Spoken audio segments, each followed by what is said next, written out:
Textease Studio CT Stop Frame Animation, combining paint with movies.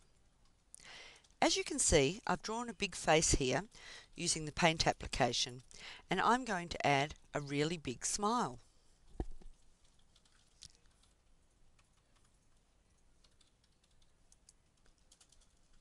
Now that I've added my smile, what I'm going to do is click here and send it straight to the Movies application. I have to save it first, so I'll call it F1 and save it to my desktop. The software has now opened the Movies application, and my drawing is in there as my first frame.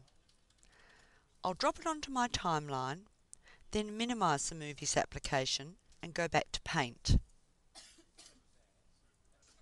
Now back in Paint, I'm going to undo the smiling mouth that I drew and make it into a scary mouth, and then send it to the Movies again. I'll call it F2.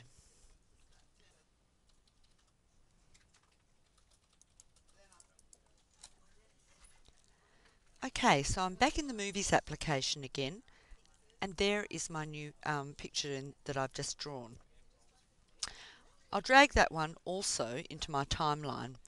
So now that I've got 2 frames on my stop frame animation. I'll now go back to Textease Paint again for the last time, undo that mouth, and this time add a really sad mouth. And I'll save it in the same way and send it to Textease Movies.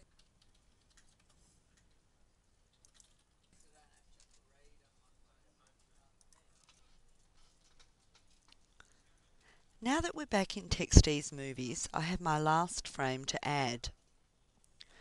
You can see now that what I've got is 3 frames for my stop frame animation.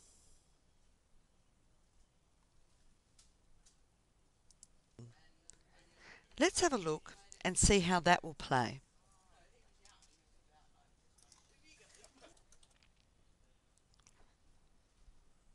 Now, that's all a bit slow. It's not much of an animation if each frame runs for 5 or 6 seconds. So what we need to do is something about that. What I could do is copy the frames so that I can use them lots and lots of times. So I'm going to copy and paste them a few times and see how that will work. Now if I ran this movie now, I'd see that it would last about 1 minute 30 seconds, which is way too long for what I need. So what I'm going to do is squeeze them down a little bit to make it a lot shorter. I'll select them all using Control, and then what I can do now is squeeze them in so that they only run for a short period of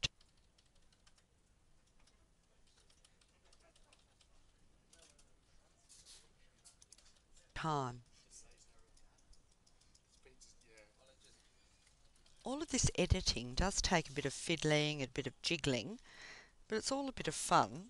The intention is to get the frames down and squeeze them into less than a second so that my animation actually looks the way that I want it to work. You'll see we're starting to get somewhere. I'm selecting all the frames.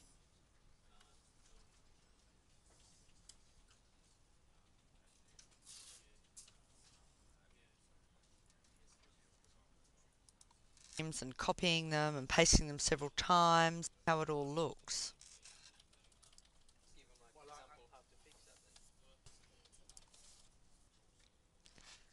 Oh, I think I've finally got it down to where I want it to be.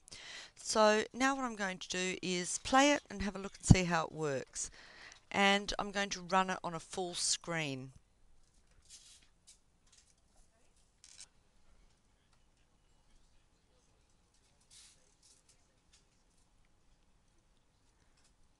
So that was a really simple demonstration of stop frame animation using paint and movies. I guess that you can imagine the fun that the kids could have using this. I hope you all enjoy it.